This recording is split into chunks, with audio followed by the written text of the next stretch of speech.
Hello, America, and to our friends around the world, greetings and welcome back. This one is from ItSHoeMath. If you're not familiar with his X and YouTube accounts, it is definitely well worth your time to watch or read any number of his commentaries on society as a whole. He posts this on X, March 26, 8:30 or 8:28, and writes, "Is this actually you? You want to write the laws I live by.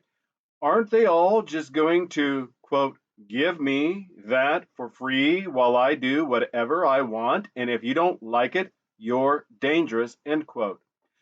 I've met like 300 of this chick. You do not delegate decisions to them. I have to agree with him. I may not have met 300 such as her, but I have definitely met my fair share of women such as here. And he included her campaign pitch. Look, you can vote for whomever it is that you want. That's fine. But let's be serious for a moment. We are a nation in decline. We are on the brink of societal collapse, birth rate collapse.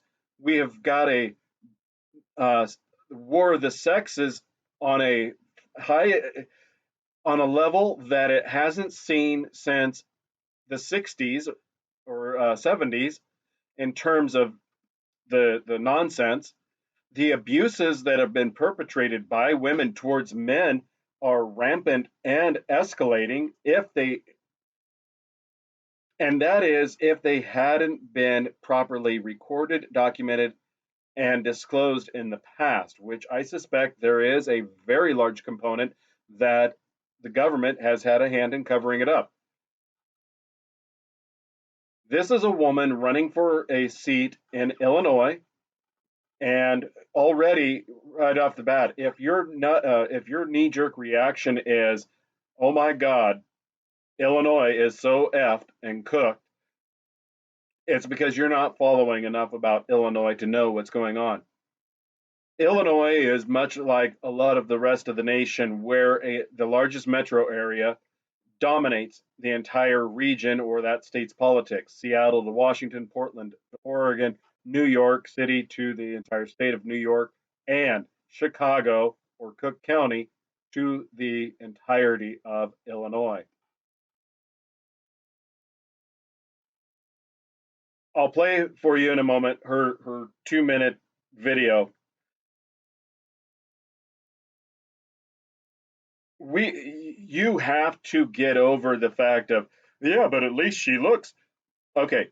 Number one, do you want somebody that looks like you just picked her up on a street corner and you're looking nervously in your rear view mirror, hoping that you don't get pulled over for being, part of a sting as your elected official? Because that's what you're getting with this. And ItSHoeMath has a very valid point. What is a misandrist doing running for office, thinking that she is going to sponsor legislation that's going to be punitive and authoritarian or heavy handed towards men in particular, boys specifically? Now, America, we can do so much better. So much better than this.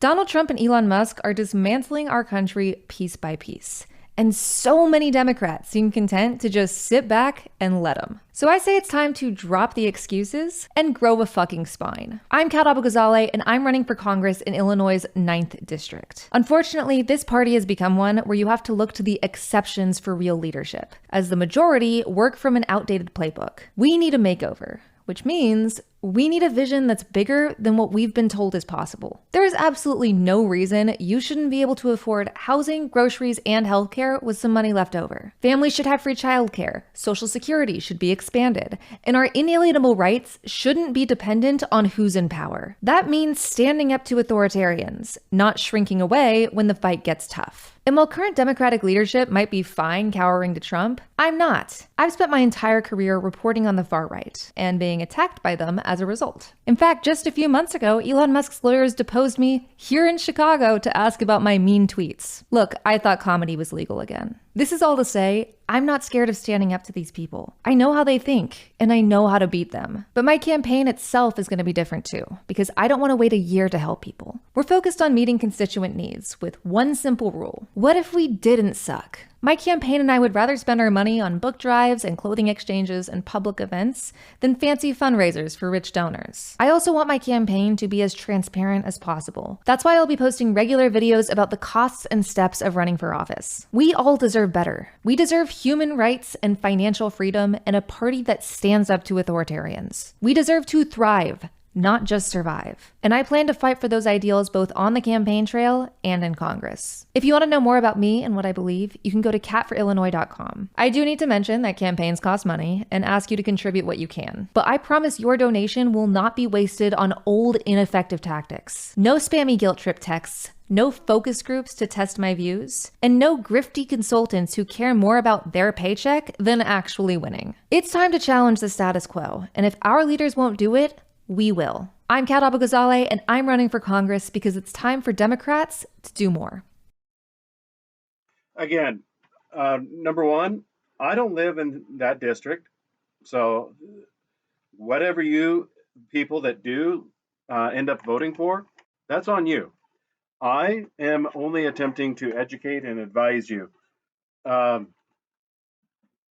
I mean, if you want to be the laughing stock of America, go for it. I don't care.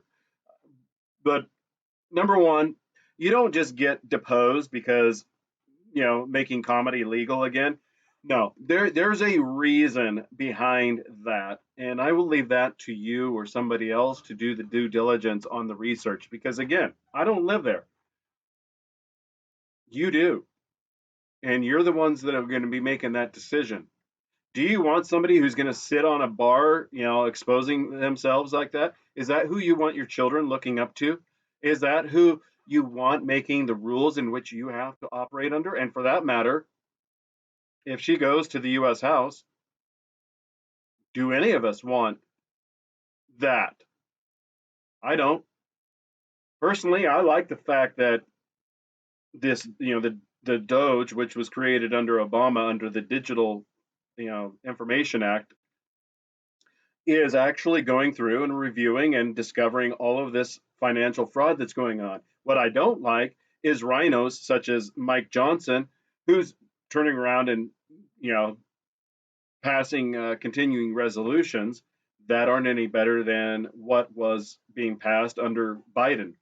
So, whatever your opinions on Musk and Trump, that's fine. But in reality, number one, she's not going to reward you if you do vote for her. And if she does, do you really want to go where so many other men have gone before? Because if she's rewarding you, how many more has she been rewarding too? And you can take that as crass as you want, but right now I've tentatively titled this as "You can take her off the street corner, but you can't take the street corner out of her." And that's a play on it. But look, maybe that's a Halloween getup, but uh, we've all been, or okay, maybe not all of us, but many of us have been in a downtown area.